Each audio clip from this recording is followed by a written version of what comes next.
It is Sunday. It is me again. And today is going to be not a big day, but a lot of things to discuss. First, something that affects the way we produce our videos. We are experimenting. I'm a newcomer to this.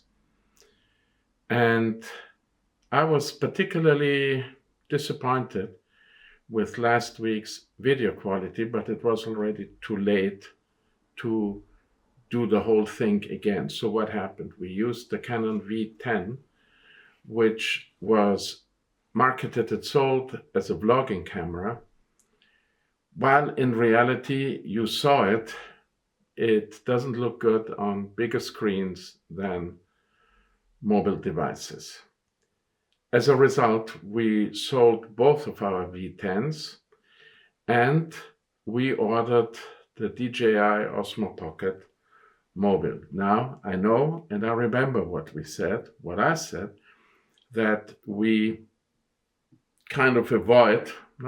we avoid DJI because of their support of the Russian war effort.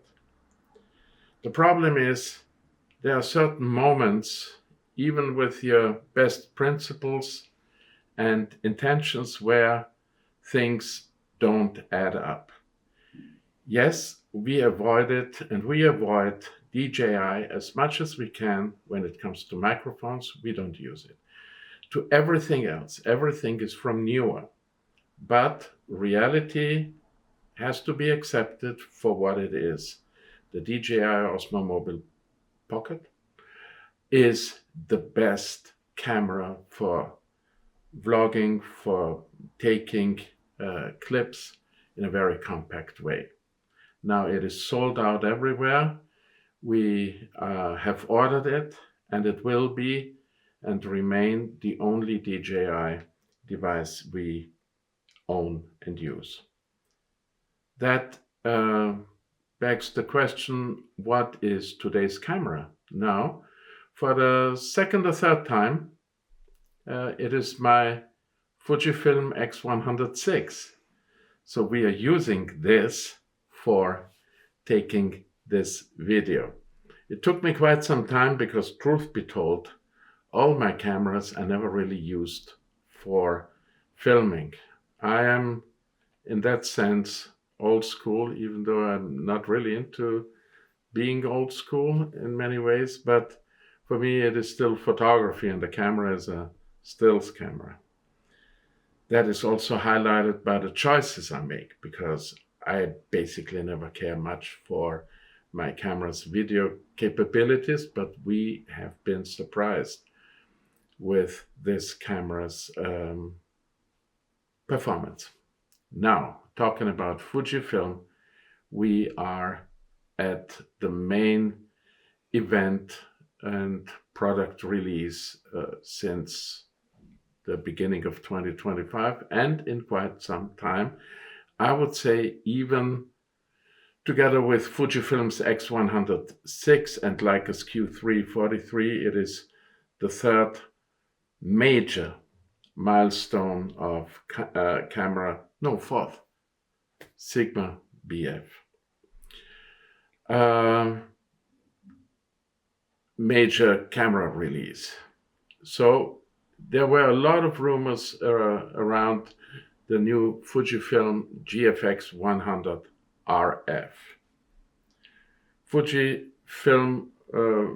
rumors, you know them maybe. If not, please Google it. I will provide the link of this rumor site. Andrea Pizzini was very active and busy trying to find out from his sources as much as possible. And in the end, it turned out, March 20, that this is a medium format camera. The GFX series tells us this. And it is, I would say, a magnificent camera, beautifully built, obviously beautiful haptics. Now, if you want to have a camera review, a device review, You may remember I said it from the beginning, my channel is not going to go into reviews. Why? There are so many people who are much better than this. And I'm not going to compete with them.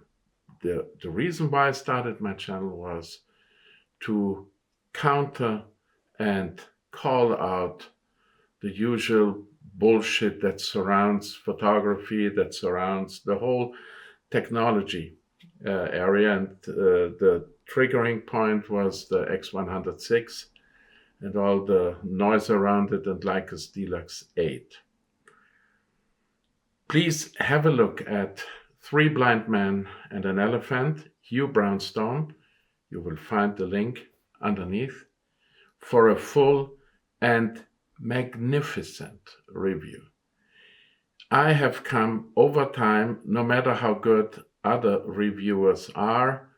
I want to appreciate Gordon Lang. I want to appreciate Paltotech.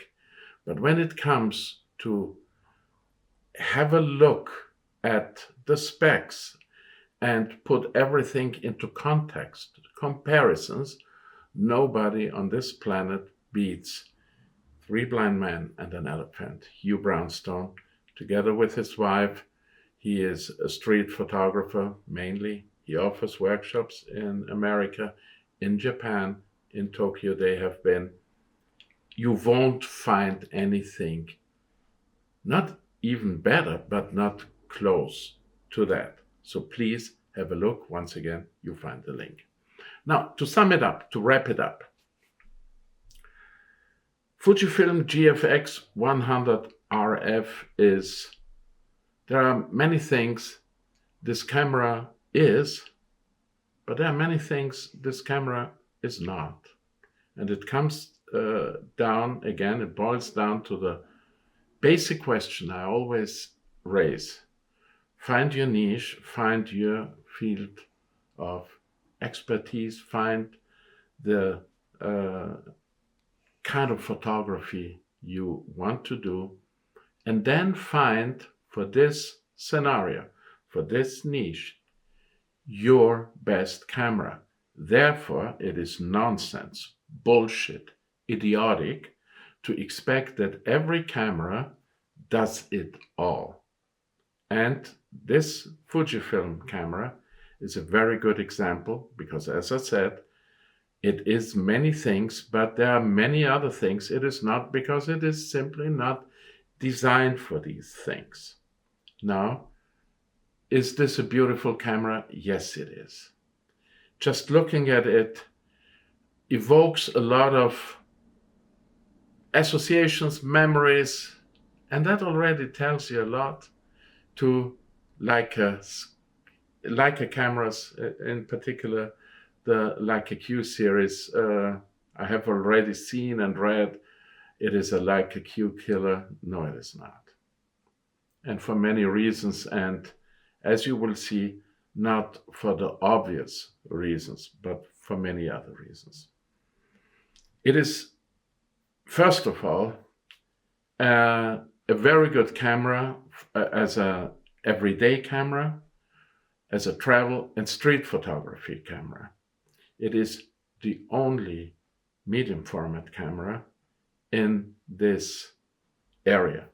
Compare it to the other GFX cameras, and you will see that it is no other camera of the Fujifilm medium format series comes even close to it.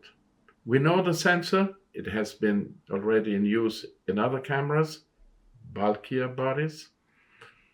And at the same time, it is the cheapest, the lightest, and most portable medium format camera, even comparing to Hasselblad X2D 100C. At the same time, it is the cheapest entry in Fujifilm's GFX 100 series, which is significant. It is the lightest medium format camera. It has not only the best autofocus in the whole GFX series. It is even better than Hasselblad X2D 100C. At the same time, it is the cheapest and smallest 100 megapixel plus camera. Compare it to the others. Even Hasselblad, with its very compact body, is bigger in terms of volume, in terms of everything. It sports a 4-stop ND filter. Maybe kind of an overkill for travel, street, and landscape photography, but still, you can use it. And I think, and that was my first thought when I saw it, not only visually, but the first look at the specs, it is, especially when you are a Fujifilm shooter, photographer, it is the logic upgrade from the X106, which is an APS-C camera, a very powerful one. We talked about it, I talked about it, many others talked about it. Please, once again, check out Hugh Brownstone's 3 Blind Men and an Elephant's review of this camera, putting everything in context. Now, but, and there is always a but, there are many things we have to, it is not, and there are many things we have to bear in mind. Now, you have seen that this camera has an aspect ratio dial at the back of the camera. A lot of people run crazy, berserk, ballistic. The one side hates it, the other one praises it at the biggest invention, I don't know, since air conditions. For me, that's a very important invention. But it doesn't take long. Where did we find it long ago? Leica Deluxe series cameras have it on the lens. And it is less obvious, it is more elegant because aspect ratios on the lens, very elegant, very Leica. A lot of people are in love or enthusiastic about this camera because it is medium format and it is a 100 megapixel plus camera. So first of all, in the digital photography era, the difference between medium format and full format is by far not as important, as significant as it was in the analog days, where medium format really, really mattered and meant an increase. Still, people will, we already talked about it, will and do compare it, in particular to Leica Q3, Leica Q3-43, because there is this anti-Leica hate and bias. And we must not forget, the Fujifilm GFX100RF comes at 5.5k euros. That is far from cheap, and it is not far away from Leica's Q3, and only a little bit more far away from Leica's Q3-43. And that is significant because I will tell you something. When we talk about image quality, the difference between the 60-something of the Leica and the 100-something of the Fujifilm is not as big as it may seem. When we put the aspect ratio to 3.2, a very common aspect ratio, we will see that Fujifilm's f4 lens more or less equals a 3.2 on full format. What is Leica's lens on both cameras? 1.7. So nobody can tell me that 1.7 in terms of image quality is not better than 3.2. At the same time, the Leica Q3 full frame 1.7 in the medium format world equals, beg your pardon, 3 focus 2, I'm sorry, I correct myself, mistake, f2 in medium format. So you see, one of the main arguments collapses. Another thing, when we compare Leica Q343 as the latest, and I would say even in terms of lens, stellar lens body combination, at this ratio, the 100 plus megapixel actually are reduced to 66 megapixel, while very close to Leica's 60 or 61, while still we have a 1.7 lens, because now it is 7 lens. And similar to Leica, this front dial is, you can say, Fujifilm's answer to Leica's back button cropping, telecropping. A lot of people, Hugh Brownstone prefers it. I still like the button. For me, it doesn't make a difference. But what happens? Those 102 megapixel at a 45 millimeter crop, so these are the settings, reduces image resolution to 55 megapixel, so a little bit around 50%. The 63 millimeter crop reduces it to 28 megapixel, while the 80 millimeter crop reduces it to 17 megapixel. Where is the stellar advantage? I don't see it anymore. And now the biggest problem for me, the biggest issue, no IBIS, no optical image stabilization.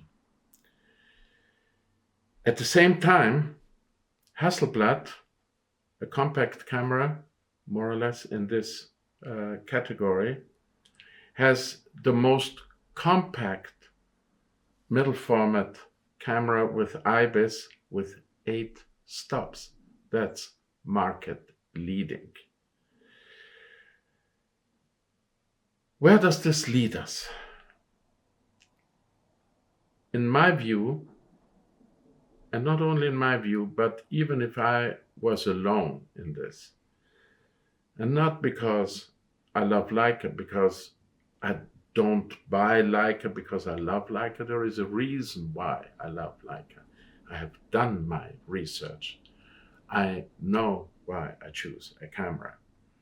Now, even with this financial difference that is more or less irrelevant at this price level, especially when you are a professional photographer or you have the money to spend so much on your hobby, then overall I have to say that the Leica Q343, at least this camera, is a more versatile camera because it has IBIS, it has a stellar lens that is more than market leading. It has a better build. It has a stellar menu system. Fujifilm's,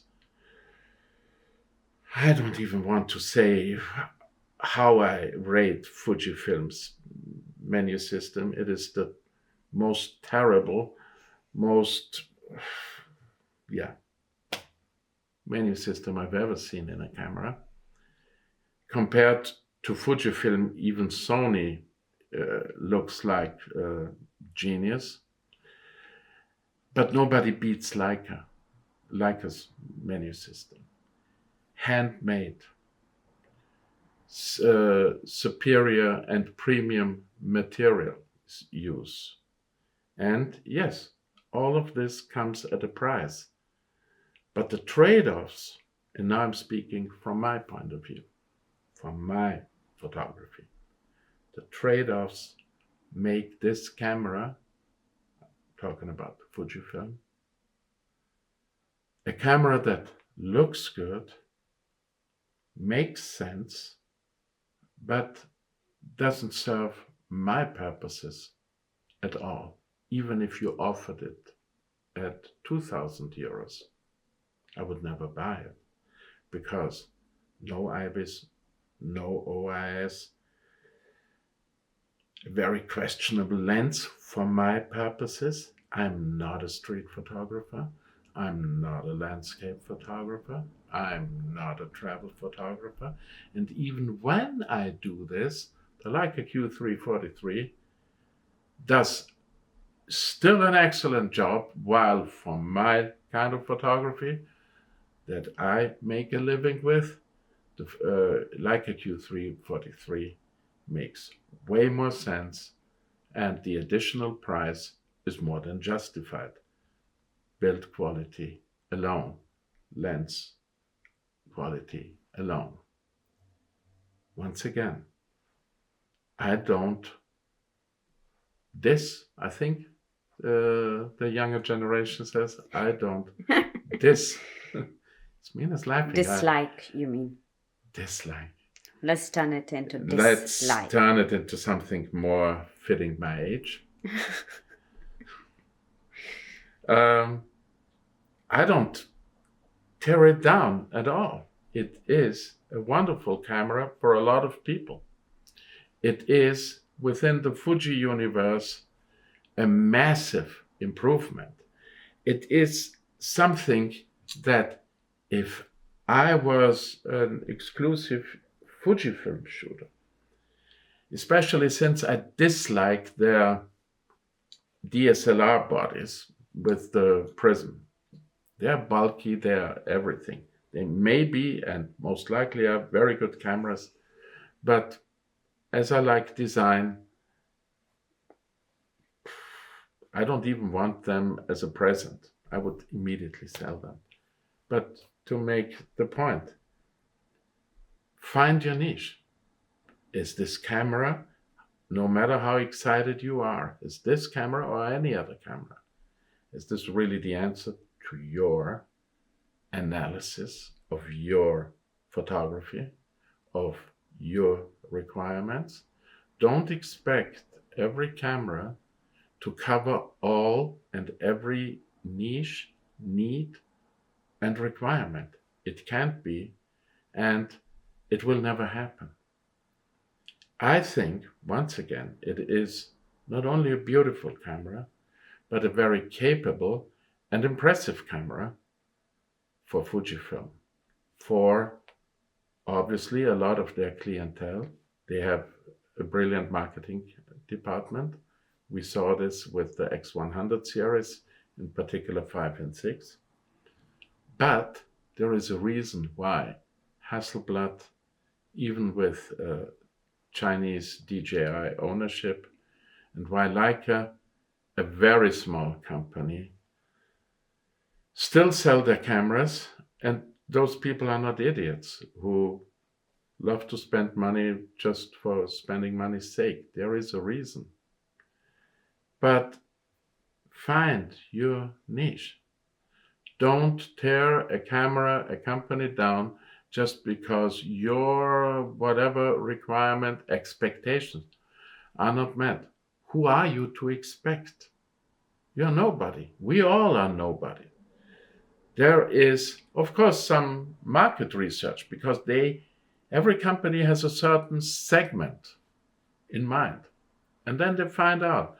And the visual resemblance to the X100 series is testament to the success of this camera, which is testament to the capability of Fujifilm's marketing department. I said it at the beginning, but it is a whole lot of things not. And therefore, as much as I'm impressed, as much as I love to look at it, it looks even more brilliant in black than the black Fujifilm X100RF. It's amazing. And I can imagine that, and now comes the most important word, if I did other photography, I might really consider it. But for my kind of work, any camera We were talking about this in the context of the Leica M series. Without IBIS or not even OIS is a no-go. We are at the end of today's, I think, quite intense discussion. Actually, it was more of a monologue.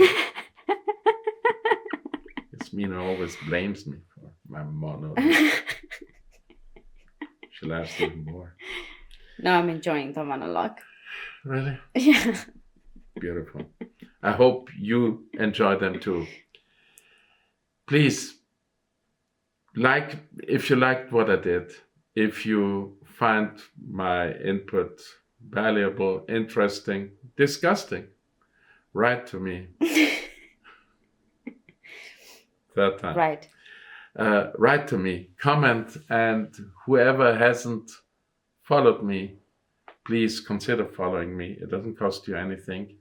It does help me. It is one of the many sources creators have today in their struggle to make a living. You would say, it can't be so much of a struggle when you bought this Leica camera. Yes, it is, because I still had to finance it.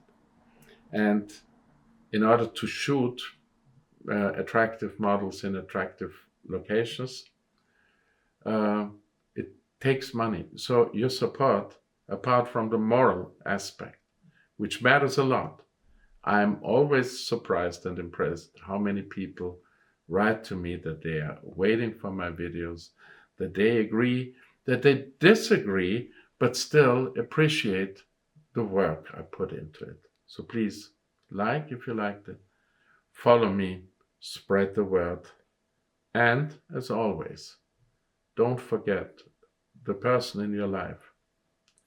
There may not be another tomorrow. Don't forget to show and appreciate, to show affection, show your love, and appreciate the person who does make an effort to stay in your life. Make at least the same effort. See you next week.